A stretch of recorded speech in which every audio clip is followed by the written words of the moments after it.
விழுப்புரம் தெற்கு மாவட்டம் சார்பாக விக்கிரவாண்டி தொகுதியில சிந்தாமணியிலே முத்தமிழர் கலைஞருடைய முழு உருவ திருச்சிலையை திறந்து வைப்பதில், உங்களுடைய முன்னிலையில் திறந்து வைப்பதில் நான் மிகுந்த ஒரு பெருமையாக கருதுகின்றேன், மகிழ்ச்சி அடைகின்றேன். நேற்று முன்தினம் திருவண்ணாமலை வடக்கு மாவட்டத்தில் ஆரணி சட்டமன்ற தொகுதியில் இதே போல கலைஞருடைய சிலையை திறக்கின்ற வாய்ப்பை பெற்றேன். இன்றைக்கு நம்முடைய விக்கிரவாண்டியில கலைஞருடைய சிலையை திறக்கின்ற அந்த வாய்ப்பை பெற்றிருக்கின்றேன். இந்த நிகழ்ச்சியை இவ்வளவு சிறப்பாக எழுச்சியோடு ஏற்பாடு செய்திருக்கக்கூடிய கழகத்துடைய துணை பொதுச் செயலாளர் பொன்முடியன் அவர்களுக்கும், மாவட்ட பொறுப்பாளர் சகோதரர் கௌதம் சிங்காமணி உள்ளிட்ட அனைத்து மாவட்ட நிர்வாகிகளுக்கும் முதல்ல என்னுடைய வாழ்த்துக்களையும் நன்றியும் நான் தெரிவித்துக் கொள்கின்றேன்.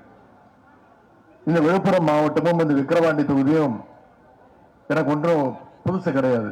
நான் அடிக்கடி வருகின்ற பகுதி இந்த விழுப்புரம் மாவட்டம், அதுவும் குறிப்பா இந்த விக்கிரவாண்டி பகுதி.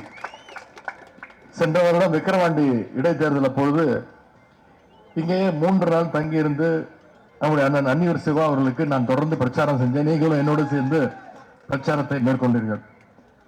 அந்த தேர்தலில் நீங்க அண்ணன் சிவா அவர்களை ஒரு மிகப்பெரிய வெற்றியை கொடுத்து தேர்வு செஞ்சு சட்டமன்றத்திற்கு அனுப்பிச்சிங்க. சாதாரண வெற்றி கிடையாது, மிகப்பெரிய வெற்றியை கொடுத்தீங்க. மிக அதிகமான வாக்கு வித்தியாசத்தில் ஜெயிக்க வச்சீங்க. நம்முடைய மறைந்த மாவட்ட கழக செயலாளர் அண்ணன் புகழேந்தி அவர்கள் இதே விக்கிரவாண்டி தொகுதியில் நின்று ஜெயித்தவர். அதற்கு முன்பாக எளிமையின் உருவமாக இருந்த அண்ணன் ராதாமணி அவர்கள் வென்ற தொகுதியும் இதே விக்கிரவாண்டி பகுதிதான். இன்றைக்கு நம்முடைய தலைவர் கலைஞருடைய சிலை வைப்பதற்கு தங்களுடைய சொந்த இடத்தை கொடுத்திருக்கக்கூடிய நம்முடைய அண்ணன் மறைந்த சிந்தாமணி ஜெயராமன் அவருடைய இந்த இடமும் இந்த விக்கிரவாண்டி தான். அவங்களுடைய குடும்பத்திற்கும் இந்த நேரத்தில் என்னுடைய நன்றியை நான் தெரிவித்துக் கொள்கின்றேன். இப்படி கலைஞருடைய தூய்மையான உடன்பிறப்புகள் பலரை தந்த மண் இந்த விக்கிரவாண்டி மண், இந்த விழுப்புரம் தெற்கு மாவட்டம். நின்ற தேர்தல் எல்லாம் வெற்றி ஒன்றையே பெற்ற ஒரே தலைவர் டாக்டர் கலைஞர் அவர்களுக்கு இன்றைக்கு விக்கிரவாண்டிய இந்த மாவட்டத்தில் சிலையை திறந்திருக்கிறோம். இங்க மட்டுமல்ல, தமிழ்நாட்டில் இருக்கக்கூடிய அனைத்து தொகுதியிலையும், அனைத்து மாவட்டங்களையும், அனைத்து இடங்களையும் கலைஞருடைய சிலைகளை திறந்திருக்கிறோம்னா என்ன அர்த்தம்? கலைஞர் பேசிய கொள்கைகளை, அவருடைய கருத்துக்களை தமிழ்நாடு முழுக்க இன்றைக்கு நாம சிலைகளாக வடித்து வைத்திருக்கின்றோம். கலைஞருடைய உழைப்பாலும் சிந்தனையாலும் இன்றைக்கு தமிழ்நாடு மதச்சார்பற்ற ஒரு மாநிலமாக, முற்போக்கான ஒரு மாநிலமாக திகழ்ந்து கொண்டிருக்கிறது. இன்னைக்கு திருப்பரங்குன்றம் மதுரையில் என்ன நடந்து கொண்டிருக்கிறது என்று தமிழ்நாட்டு மக்கள் பார்த்துட்டு இருக்கிறாங்க. உங்க அத்தனை பேருக்கு தெரியும். ஒன்றிய பாஜக அரசு மதத்தை வைத்து எப்படியாவது தமிழ்நாட்டுக்குள்ள, ஏன்னா மற்ற எந்த வழியிலும் தமிழ்நாட்டு மக்கள் தமிழ்நாட்டுக்குள்ள தங்களை அனுமதிக்க மாட்டேங்கிறாங்கன்னு தெரிஞ்சு இன்னைக்கு மதத்தை வைத்து அரசியல் செய்து எப்படியாவது தமிழ்நாட்டுக்குள்ள கால் வைத்து விடலாமா என்று யோசித்துக் கொண்டிருக்கிறார்கள், முயற்சி செய்து கொண்டிருக்கிறார்கள். அவர்களுக்கெல்லாம் ஒன்றே ஒன்று சொல்வேன், முத்தமிழ் கலைஞருடைய உடன்பிறப்புகள் கடைசி உடன்பிறப்பு இருக்கிற வரைக்கும், கருப்பு சிவப்பு கரவேட்டி கட்டியிருக்க கடைசி தொண்டன் இருக்கிற வரைக்கும் சங்கி கூட்டத்தை தமிழ்நாட்டுக்குள்ள என்றைக்கும் நாம அனுமதிக்க மாட்டோம். தமிழ்நாட்டு மக்களும் அதற்கு அனுமதிக்க மாட்டாங்க.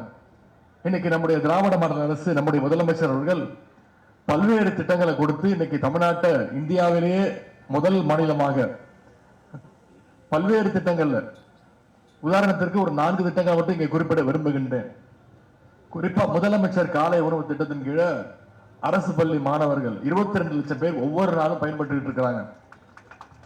அதே மாதிரி புதுமை பெண் திட்டம், தமிழ் புதல்வன் திட்டம்னு குழந்தைங்க படிச்சு கல்லூரிக்கு போகணும்னு அரசு பள்ளியில படிச்சு எந்த கல்லூரியில் போய் சேர்ந்தாலும் அவங்களுக்கு கல்வி ஊக்கத்தொகையாக நம்முடைய முதலமைச்சர் அவர்கள் மாதம் 1000 ரூபாய் ஊக்கத்தொகை வழங்குகிறார்.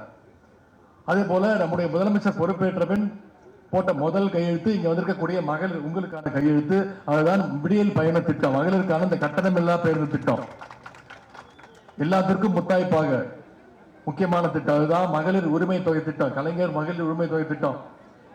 இன்றைக்கு கடந்த 27 மாதங்களாக, 2.5 வருடங்களாக கலைஞர் மகளிர் உரிமை திட்டத்தின் கீழே ஒவ்வொரு மாசமும் 1,15,00,000 மகளிருக்கு மாதம் 1000 ரூபாய் கலைஞர் மகளிர் உரிமை தொகை நம்முடைய முதலமைச்சர் அவர்கள் வழங்கி வரார்.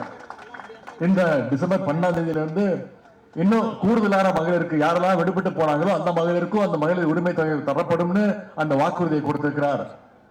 இப்படி பல்வேறு திட்டங்களை நம்முடைய முதலமைச்சர் அவர்கள் வழங்கி இன்னைக்கு இந்தியாவிலேயே நம்பர் 1 மாநிலமாக நம்பர் 1 முதலமைச்சராக நம்முடைய முதலமைச்சர் அவர்கள் திகழ்ந்து கொண்டிருக்கிறார். எனவே அந்த முதலமைச்சர் அவர்களுக்கு தமிழ்நாட்டு மக்கள் அடுத்த தேர்தலையும் வெற்றி வாய்ப்பை தருவதற்கு தயாராக இருக்கின்றார்கள். அந்த வெற்றி வாய்ப்பை இங்க வந்திருக்கக்கூடிய உடன்பிறப்புகள் நீங்கள் உறுதி செய்ய வேண்டும். அடுத்த 3 மாதங்கள்ல தேர்தல் வரப்போகுது.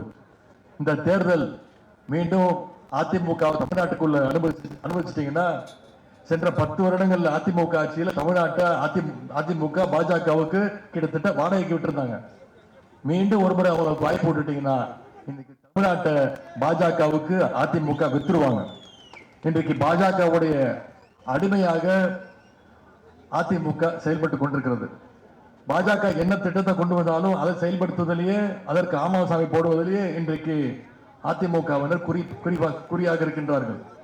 குறிப்பாக எதிர்க்கட்சி தலைவர் திரு எடப்பாடி பழனிசாமி அவர்கள் இன்று அண்ணா திராவிட முன்னேற்ற கழகத்தை என்பதை மறந்து அது ஒரு அமித்ஷா திராவிட முன்னேற்ற கழகமாகவே மாறி இருக்கிறது என்றால் அந்த அளவுக்கு அமித்ஷாவுடைய அடிமைகளாக இன்னைக்கு அதிமுகவினர் மாறி இருக்கிறாங்க.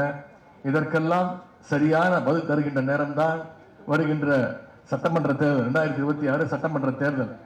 இன்று அடுத்த 3 மாதங்கள் இந்த ஆட்சியினுடைய சாதனைகளை நம்முடைய அரசினுடைய கொள்கைகளை திட்டங்களை மக்கள்கிட்ட கொண்டு போய் ஞாபகப்படுத்தி நீங்கள் தொடர்ந்து அந்த பிரச்சாரத்தை செய்ய வேண்டும் என்று கேட்டுக்கொண்டு இன்றைக்கு கலைஞருடைய சிலை முன்பு அந்த உறுதிமொழியை ஏற்போம். மீண்டும் நம்முடைய திராவிட மாடல் அரசு நம்முடைய முதலமைச்சர் அவர்களை மீண்டும் முதலமைச்சராக அமர்த்தி தீர்வோம் என்று கூறிக்கொண்டு இந்த சிலை திறக்கின்ற வாய்ப்பை அளித்த கழகத்துடைய துணை பொதுச் செயலாளர் அண்ணன் பொன்முடியன் அவர்களுக்கும் மாவட்ட கழக பொறுப்பாளர் சகோதரர் கௌதம் சிங்காமணி அவர்களுக்கும் மாவட்ட கழக நிர்வாகத்திற்கும் ஒன்றிய செயலாளர் உள்ளிட்ட அனைத்து கழக நிர்வாகிகளுக்கும் கலைஞருடைய உடன்பிறப்புகள் மொத்த பேருக்கும் மீண்டும் என்னுடைய நன்றியை சொல்லி வாய்ப்புக்கு நன்றி கூறி விடைபெறுகின்றேன். நன்றி, வணக்கம்.